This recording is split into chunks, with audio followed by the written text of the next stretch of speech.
The Wisconsin legislature earlier this year passed the 2019-2021 state budget and has had a fall session in October, looking at a fall session in November, and a spring session. So it's a great time for a civil dialogue between the two assembly leaders. Assembly Speaker Robin Vos is a Republican from Burlington, represents the 63rd District. Assembly Democratic Leader Gordon Hintz from Oshkosh represents the 54th. Gentlemen, thanks very much. Thanks for having me. Glad to be here. I'm going to talk about some issues that are still pending, still live, even though they might not get final approval. I want to start with medical marijuana. Gordon, this week, the Speaker talked to Channel 3 here in Madison, said he could support medical marijuana in pill form prescribed by a doctor. It's not true, though. Not prescribed. Okay, excuse me. Thank you for the correction. Then what's your plan? So what I talked about with Rose was the idea that I have supported medical marijuana for a while. It is clear to me that the votes are not in the legislature right now, especially in the state Senate. But I think it's important for us to have a conversation as to what version potentially could get through. Okay. So an example would be, I know the medical community is very opposed to the idea of having them have to prescribe something that hasn't been approved by the FDA. In other states where they have approved a limited version, if someone has a chronic condition and they're diagnosed by a doctor, so perhaps you have terminal cancer or you have chronic pain or whatever it would be, we would define those in statute as to what the conditions could be, and if a doctor diagnosed you with that, which they would do whether you took opioids or medical marijuana, you would have the ability to access that treatment. Gordon, my question, he spelled out, he's kind of a specific plan, although we haven't seen any drafts. Is this something your caucus, I know you guys both agree on the end game, is this something your caucus could support?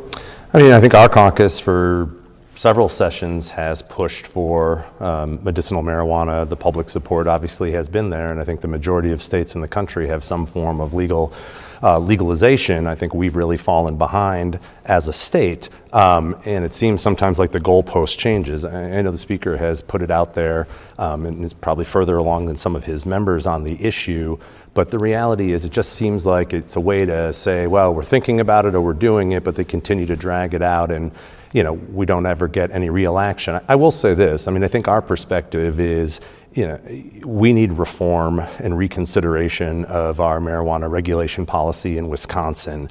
I know that there are pros and cons of legalization of medicinal, and I think that's why you have hearings on these bills. It doesn't need to be, we need to act. I think we can get some questions answered. I think we can get some of the issues explained and understood, and then talk about things going forward. So certainly something would be better than nothing, but it always seems like there's a new thing that's aimed at maybe more at giving people the perception that they're doing something, but really not doing anything. Final question, follow up on this issue. Is this something that there's enough support to even have drafted, Mr. Speaker? I mean, there's certainly support in our caucus to have something drafted, but and I think that's the discussion that we need to have, and to start having that dialogue internally first, because we all know if you put an idea out there that's not well thought out, it's very easy to criticize, and it usually means it's going to fail. And I don't like to put ideas out there to fail. I like to put ideas out there to pass. So simple things like allowing people to grow marijuana in their backyard, that is probably a non-starter, because we do not want people growing a substance that's illegal and then saying we hope you're going to use it for medicinal purposes, but knowing they could give it to somebody else, they could give it to children. Any of those things could happen. We would not want that to occur. So I think there's a lot of detail that has to go into the discussion so that the legislators get to the point where they can support some form of it. Just putting it out there and hoping that people will sign on. I mean, we see what happens with the version that was put out by Senator Teston and 2 Democrats. It attracted, I think, 1 other Republican. Well, if the goal is to just have a Pyrrhic victory, to say we have something out there and know it's going to die, that's not why I introduced legislation. I want it to pass. Okay, new subject. The Clean Water Task Force. Are you both surprised at how high profile this issue has become as PFAs are found in more and more communities? Are you surprised what the task force has learned about some of the major water quality issues that Wisconsinites are dealing with, Representative Hintz? No, because we've had different incidences. I think there's been more attention in places like Northeast Wisconsin where there's been a more organized effort, but I think we're seeing that just about every part of the state, some of it's drinking water, some of it's quantity, some of it's quality, some of it's agriculture related. This has been an opportunity to keep those issues at the forefront, both in terms of flaws that exist now that lead to unsafe drinking water, but then also the opportunities that we have going forward to be proactive about preventing these kind of contamination going forward. It does seem that stakeholders are at the table. I think the real question is whether we'll be bold enough to act or whether we'll leave people to, deal. Mr. Speaker, when you form a water quality task force, doesn't that raise the expectations, especially among people who are now using bottled water, that this legislature can help them? Is that an unrealistic set of expectations? What do you really think can be passed? Well, first of all, I want to say that the thing that surprised me the most, because we see some hysteria, is that for the vast majority of citizens in Wisconsin, they have access already today to clean, safe drinking water. That is something that we should all say is a good thing.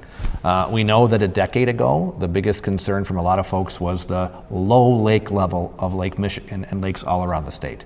Now, the biggest concern for most folks is that the lake levels are too high. And in my own area, we see houses are literally falling into the lake because of the incredible amount of shoreland erosion. So I think it's important for us to realize that government can have a role, but it's probably going to be a limited role. There's not a one-size-fits-all solution. I think if we look at what agriculture has done, by and large across the state, the data shows that agriculture has been doing more than its fair share of trying to make sure that we have the issues dealt with. Now, the way water goes to groundwater, it takes a long time, decades, to actually hit the groundwater. So policies that were enacted starting in 2007, 2008 for nitrate management, they probably are having a really positive impact, but they haven't gotten to the point where all the sediment, all of the nitrates that are in the soil have even leached into the groundwater, and that's not something, again, that we can do going forward. So we have to look and say, what can we actually accomplish? What can we make sure we give people the ability to know that drinking water is safe, but not also feed into some kind of hysteria that there's a one-size-fits-all government solution. But this is a top priority for this session, correct? Mm-hmm. Oh, yeah. Mm-hmm. What's the number one change? What's your number one priority on clean water? Well, the task force hasn't reported yet. So what I want to make sure is that for folks who worry that their own ability to get drinking water isn't able to be guaranteed, that the government at least steps in to make sure we have information, that they have access to resources, and ultimately we start to continue, or I shouldn't say start, we continue what we've already been doing to make sure that groundwater, which is the biggest issue for an awful lot of folks, is clean and sustainable, and we do it in a way that doesn't harm our economy, and that we recognize an awful lot of good things are being done, and we should thank the folks who are doing that, from the Department of Natural Resources all the way to the agriculture community. Any PS on that or new? Well, I just think, we'll see if it's a priority based on what the recommendations are, and I appreciate trying to address people that don't have existing access, but I really think it's got to also include things that proactively manage what the future risks are. The governor's budget included $70 million. That was taken out. It included 4 positions to oversee and work with CAFOs, the large farms on this. That was taken out. And so there's already been a demonstration that it's not as big a priority. I think we'll see in the recommendations if there are things that hopefully are meaningful for people that have existing issues, but really making the investments with partnering proactively on how we can best address these things and prevent that going forward. But we also want to be data driven. If you look at the data, it actually shows that by and large, areas around a large animal operation have better water quality than perhaps areas around a small family farm, because they don't have the same ability to money to invest. We're certainly in a difficult time for agriculture. So we don't want to do things that seem great that actually hurt the family farm and don't accomplish the goal we want in the long run. Representative Hintz, Governor Evers, the leader of your party, has formed a task force on climate change. Why is that needed, and what realistic expectations would you have for it? Well, look, he's the governor.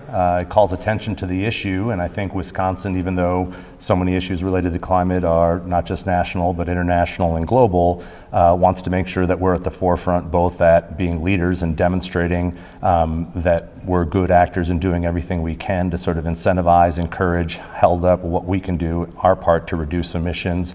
But I think a lot of it is also highlighting how the changing climate is going to impact our state and why we need some urgency and also need to plan. Look, agriculture is already adjusting. We grow corn halfway through Canada now, they don't do in Kansas anymore. So The reality, despite some denialists out there, is that we're impacted right now. We're going to have to do A, some management, but B, join with the other states that are part of really the global solution on this. I commend his leadership, and it also, I think, helps get the public on board for really understanding what we're dealing with as a planet going forward, and keeps attention on the issue. This is a science-based administration. Whether you believe in it or not, we're impacted, and we do have a role. Like we've seen 15 years ago when Governor Doyle was in office, and we saw really a leading and encouragement of the state setting the standard for emissions efficiency. We have the first LEED certified academic building at UW-Oshkosh. It was government moving forward to sort of demonstrate, and as we've seen private sector follow,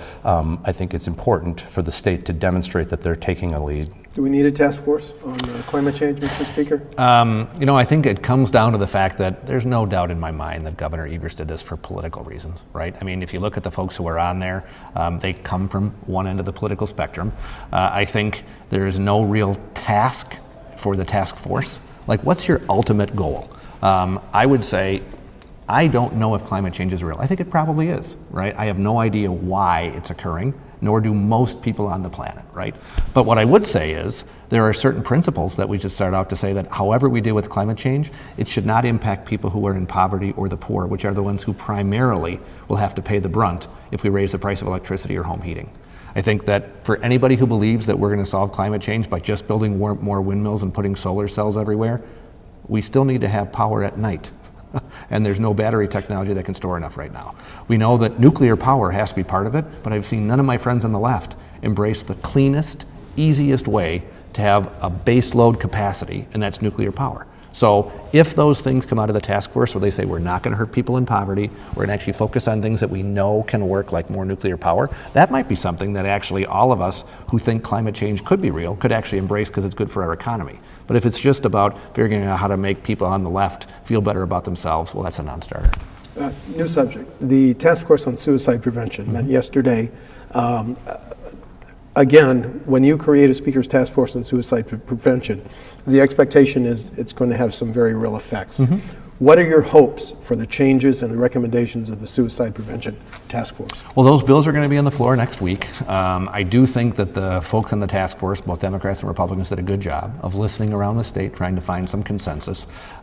When you look at the number of deaths that occur from a firearm, if you put together accidental and suicide, it is between 2/3 and 75%, depending on the numbers you see in the years you look at. So that is an area that we really need to look and say, why is this happening? There's a lot of reasons, right? Social media, something that Gordon and I didn't have to deal with when we were teenagers, a lot more bullying that's out there. One of my high school classmates from Wausau actually has been an advocate for putting the telephone number on the back of every single student ID. So if a child wants to text or is having a problem, there's an immediate resource that they can get to. So some of them are easy like that, some are more difficult. And that's trying to figure out a way to have more conversations, more interactions, more peer-to-peer counseling.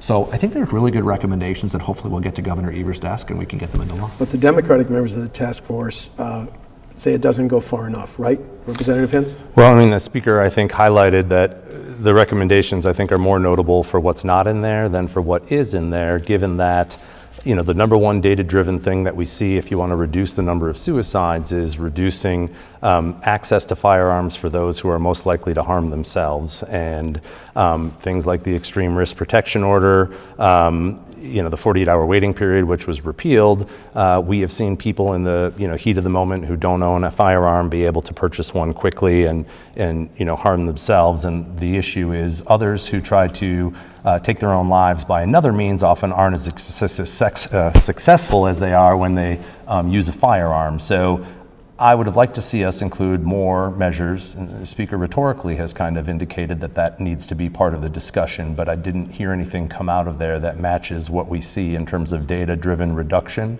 in other states, in terms of what we can control. I was happy to hear that the engagement with people from around the state who are interested in the issue, the vehicle that the task force gave for people to share their comments, concerns, and to try to have value-added input. But I know a lot of the public health officials recognize that the access to firearms for people that are going to harm themselves is sort of the issue. We know that if there's a gun in the home, there's more likely to be, the successful of someone fulfilling, unfortunately, taking their own life. Follow up, how many votes in your caucus do you think universal background checks or red flags have, Mr. Speaker? I don't know many. I mean, I certainly know we don't have enough votes to pass it. Okay. But people have to speak for themselves. Yeah. The other issue that's out there is the study group on prescription drug prices. Is there any hope that this session can deal with that, Mr. Speaker? That's really a national issue. I know my colleague, Representative Schra, has been working on a reform bill for PBMs. It might be more broad than I would want to support, but I certainly think that the goal of trying to rein in prescription drug prices should be something that we look at. It's really a national issue. An engineer once said to me that whenever you solve a problem, you have to answer 3 questions. Do you want it fast or slow? Do you want high quality or low quality? And do you want to be able to have easy access, or is it difficult, right? So what we want in healthcare is we want cheap drugs, super high quality, and everybody should get them. Well, that's almost impossible. You have to have one of those things be sacrificed. And we have to figure out a way to balance all 3. We need to have really easy access, which we do for the most part. People can get a prescription drug fairly easily, assuming they have coverage. We know that we have super high quality. We're the world's leader in innovations, and that's why so many life-saving treatments have happened even in the last decade. But it's kind of expensive. And an awful lot of families struggle to be able to afford it. So that's a challenge that we're going to have to keep working on. My takeaway from what you just said is you don't see a specific bill coming forward that will be considered on drug prices this session. I think it's it's unlikely. I mean, I haven't seen anything more than what all of us agree on, that it's very challenging for an awful lot of families to be able to afford coverage. But the answer is not to have government-imposed price controls, because then you either have rationing or you have lower quality. Well, I don't want to have lower quality. I want people to have more access to life-saving drugs, which ensures that we have a robust insurance market so people have access to that ability. But, excuse me, Yeah, it's okay. but didn't the governor allude to trying to imitate, at least study the Canadian model, Representative Hintz? Yeah, and I think that was something that came up during the campaign and came up when he was first, came into office. I guess, my issue is we're here every 2 years, and we should be addressing the challenges that are facing the state in any way possible. And I concur that healthcare is a national issue, that there's a lot of things that we can only play within what's happening nationally. I was a supporter of the reinsurance waiver through Obamacare that I think has been somewhat effective at stabilizing premiums. That had bipartisan support. Thank you, Obama, for the waiver. Actually, it was President Trump who gave it to us. No, but the waiver was part of the Affordable Care Act. But there are things we can do, and we should do them. I think Jimmy Anderson has an insulin bill, because we have viewed these horror stories of people that are unable to pay for what they need to effectively survive. We hear about seniors splitting pills. There are things that we should consider, look at, see what other states have been able to do, even if it's in the broader system. And Robin brought up the pharmacy benefit manager, PBM, that Representative Schra, my neighbor up in the Oshkosh area. I think we have the majority of the legislature as co-sponsors of the bill, but it doesn't seem to be moving forward. And I think there are real both transparency issues related to our system and cost savings to be had that is certainly worthy of a hearing, and hopefully moving forward if there are issues that unintended consequences that need to be addressed. But when you have the majority of people on board, I think you got to ask questions why it's not moving. The new subject, the Governor's Task Force on Retirement Security had its first meeting last Friday in Green Bay. Are you hearing from your constituents that potential those getting close to retirement and those in retirement are very concerned about their ability to maintain a quality of life? The task force is chaired by the state treasurer, Sarah Galbuski, who says that many people approaching retirement only have $3,000 available. Is this an issue with your constituents? Robin, you want to go first? I mean, it's an issue for society. I will say that. An awful lot of folks have done a good job saving for their retirement. And what it means is it means delaying gratification, right? You can't have the new car exactly when you want it. You can't have a latte every day, right? You have to start thinking about where are you going to be when you retire so you can save for yourselves. As a conservative, I want people to rely on themselves and not rely on government. And I think far too often we have created this super expansive, very expensive, unsustainable system of government that is going to have to be paid for by somebody. So I would much rather have people save for their own retirement than depend on government benefits and the largesse of a politician to be able to afford what they want for their life. The state treasurer tweeted about the Oregon plan, saying that it's now available to 64,000 businesses. Do you have hopes that the governor's task force on this issue can come forward with some specific recommendations, Representative Hintz? I do hope so. And again, part of what I think the effectiveness of having these task forces is giving us a framework going forward that future governors, future lawmakers can hopefully, follow what the increasing problem and challenge of this issue is, and then continue to think of proactive measures to incentivize, encourage, even highlight the need for people to be more proactive about their lifelong savings. The reality is if people haven't saved for retirement, we can't do much about it now, but it's a problem for us as a state. And what we have seen over time is instead of a pension system, we have more opt-in systems. And I think there's something to be said for having more of an opt-out system where we incentivize, encourage, perhaps look at ways to make it easier for people to participate and to understand the importance of saving for retirement. I should remind myself of that as well. Although on the other hand, we're going to need people to work longer, and they're probably going to have to work longer. But if you ask if it impacts my district, I do think it is an issue of society, but economic security continues to be an issue, certainly for a lot of people who are aging out of the workforce who didn't plan, and of course that involves a state role, so it behooves us to be proactive so that we don't have to be as reliant on government services. But plans like Oregon, not a fan, correct, Mr. Speaker? Actually, if you look at legislation that was unveiled by Assembly Republicans, it was actually modeled after something that was similar, where the assumption would be that workers save for their own retirement, no requirement for the business to participate and put anything into it other than withhold like they do for somebody's income taxes or Social Security. So I certainly am open to that idea. I think that the concept of making sure that people are choosing what they want is important for us. But Gordon is right. I mean, we are going to have to look at a whole lot of things in society. People are going to have to work longer. The idea of retiring at 50 or 55, like many public employees do, that is very challenging because almost no one in the private sector has the ability to retire then, nor should they. The biggest thing I hear from most of the retirees that I know is they want to be able to be engaged in the workforce. They want to have a purpose. It's not just about sitting around, trying to figure out where they're going to go do something recreational. So I think that's just happening in society naturally. So having us factor that in, knowing people will work longer, but that their retirement's going to be more expensive, both of those are realities we got to deal with. Representative Hintz, the governor this week just created a complete count task force focusing on the 2020 census. Why is that so important? Well, you want the most accurate count for what your state looks like. I think the census people went around to offices, at least leadership offices, to give us opportunities to engage in our own districts about, and really to get people's attention about, why you want to participate in this.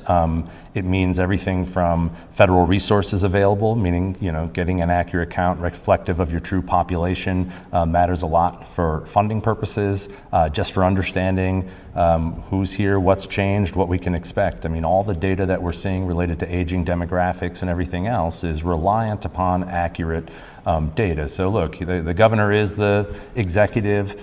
He opens his mouth and can draw attention on issues, and it's good to see that kind of push given that we're heading into things. So, do we need a complete count task force on the census? I will say this, imitation is the sincerest form of flattery. So you've just talked about 4 task forces that Governor Evers has announced. They're similar to what I've been doing since I become Speaker. If you look at the way our task forces work, they're Republican and Democrats are both involved in the leadership of the task force.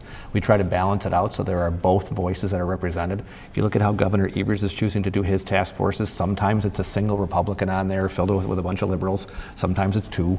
So I hope my idea to have these task forces, and we've been very successful from the beginning, is to drive bipartisan consensus where both sides agree and the bills actually get to become law. If the goal is to make a political talking point, you pick all people from one side of the aisle, you try to convince 1 or 2 people on the other to participate and say it's bipartisan. So if the goal is to be able to make sure that every person in Wisconsin is counted, of course we agree with that. If the goal is to focus extra effort to make sure more Democrats are counted, to somehow affect redistricting, well, that's his right, but that's certainly not something that we're going to participate in to make it into a partisan exercise. Okay, new subject. As I got ready for this, I was looking at some of the committees that have been scheduled. One of them is going to act on vaping. So my question is, do we need to enact a bill that would either ban flavored or age 21 to buy vaping products? Because it is part of a formal agenda of a committee coming up. Do you see any action on vaping? I think there's a hearing on the bill. Yes. Right, and I think that it's good to have a hearing on the concept.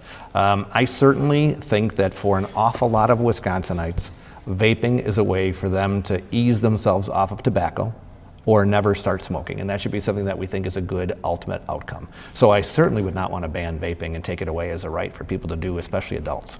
My concern is children, to make sure that kids do not have access to vaping. So that's why I think we should discuss the topic. I think we should talk about it. We certainly should make sure that kids who are in school do not have access to vaping. It should not be something that's safely used by those children. But I do think if adults want to, I don't want to stand in the way of that. They should have every right to. So potentially raise the age, but maybe not to 21? Perhaps. Mr. I think Speaker? that's a potential compromise. I know there is not enough support in my caucus at this point to do the 21-year-old age as a bill that would pass. But I'm working to try to see if maybe 18 or 19 is a more reasonable age where we could focus on kids in school not having access to it where they really already shouldn't, but the law is not as clear as it could be. Gordon? I'm happy that there's going to be a hearing, I think, on the bill that related to both cigarettes and vaping to be 21, and I support that. I think if you looked at things that we can get done in the remaining 6 months of session, that should be something that we do.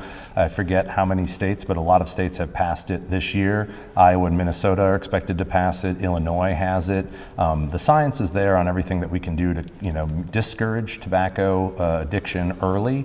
And obviously with things that are out there right now related to vaping, it is some of the ways it's being used that's causing some of the bigger headlines. But if you talk to teachers in schools, and if you look at the people that are registered in support of the bill, it's along with cell phones, it's a major distraction.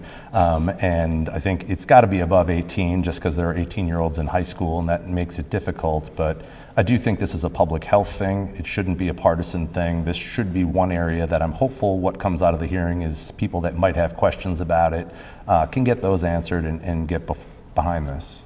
Okay, we're almost out of time, so I've got to go quickly. The city and county leaders of Milwaukee would like a 1% sales tax additional. That would take enabling legislation passed by the legislature. Do you and your caucus support that? I support giving local control to counties, in this case Milwaukee County. The way I think it's designed is they have 100% support from the municipalities that are in Milwaukee County. I think Green Bay was able to do this on their own in terms of taking the half-cent sales tax that sunsetted from Lambeau and dispersing it to, paying off debt and dispersing it to municipalities in the county. Last year it came out that Milwaukee, for a city its size, have the fewest revenue options of any big city in the country, sort of in the top 50. And while I think they've done a good job on the meat and potatoes, picking up garbage, policing, plowing the streets, when you look at the things that really would address the challenges, enhance the quality of life, and make the investments above it, we've seen that inflation has exceeded their existing revenue like a lot of communities in the state. And if they want to proactively have, push for it with the support of the public, I think they should be able to do that.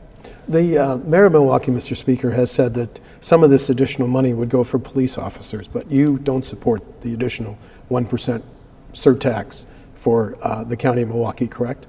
Well, I'm open to having the discussion. That's what I've been saying from the very beginning, that I think there are many of us who think that the problem with government, by and large, is the level of spending, not the fact that people don't pay enough taxes. So I think if you look at the city of Milwaukee, we know that they are able to subsidize the streetcar by donations today. And when those donations run out, they're going to either use a TIF district or they're going to use fees that are inside the budget that could go toward police officers or go toward anything else. So I think many of us question just adding more money into a pot when we doubt that the money is being appropriately spent as it is. But I certainly know that they do have long-term systematic issues that they have to address. So I have agreed that we are going to try to sit down and talk about it and see if our caucus has the ability to gather the support necessary to make it happen. I don't know at this point. Two more questions very quickly. Milwaukee legislators are asking for the ability to enact cameras on some of these intersections to catch hit-and-run drivers, those that run red lights. Is that going to get any traction in the fall session? We're almost out of time. I have supported red light cameras in the past. I don't think there is support in the legislature to enact that bill, however. So I look at this as a potential for us to figure out a long-term solution, but it is ironic that the very people who want to have cameras at intersections doubt we need enough police officers that we have on the streets already. So it is not gone without notice that if you have cameras that are operated by a citizen being able to give out tickets, that you don't want the police officers to stand at the same corner and do the exact same thing. I'm not certain it's going to get the support without some clarity as to what's actually happening. Excuse me. I know we're having a hearing. I think we had a hearing on it. I think we need to have this discussion. Milwaukee's really highlighted the fact of reckless driving as an issue.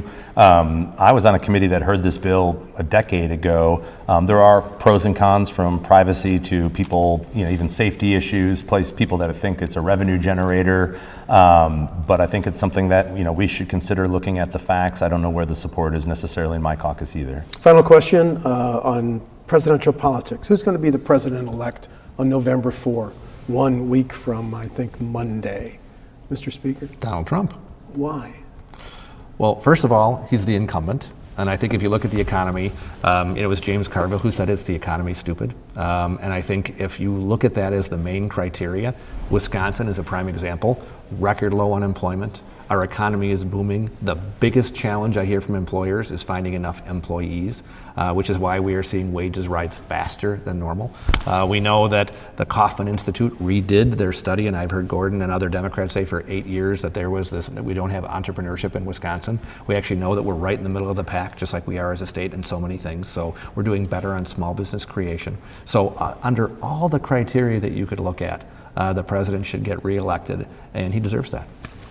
Prediction? One of the many Democratic candidates will be successful. In None of which you're endorsing in this interview. No, I'm not. Okay. They've got some that I don't prefer, but I'll support Who are them. those? Yeah, who are those? I'm going to stay away from that. I'm from Northeast Wisconsin. Well, why is a Democrat going to be elected a year from Look, November I mean, 3rd? I don't think I can open a newspaper or turn on the news right now with seeing, things that businesses want, things that states want, things that the public wants are stability and security, and those are not hallmarks of this administration.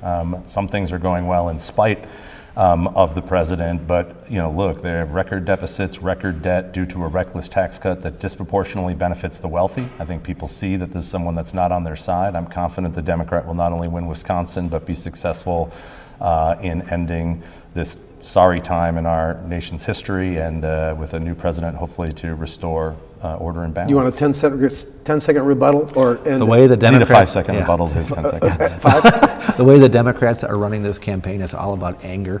And I think that most people are sick of anger. I think they want somebody to be hopeful and optimistic. I think that's why President Trump's vision is more hopeful and optimistic. Doesn't always say it the exact way I would want. But if the Democrat who wins just tries to figure out a way to deal with the deplorables who supported President Trump, this will never end, and that's not what we want. Great civil dialogue. I want to thank Assembly Speaker Robin Voss, you. Democratic leader Gordon Hintz. Thank you so much. Thanks. This program is a production of WisconsinEye, an independent, nonpartisan, nonprofit media network with a mission to inform, educate, and engage the citizens of Wisconsin. WisconsinEye is the nation's first and only independently funded state civics broadcast network, providing gavel-to-gavel access to government proceedings and events at the state capitol. WisconsinEye would not exist without generous donors like you. Please visit wisci.org to make a donation today.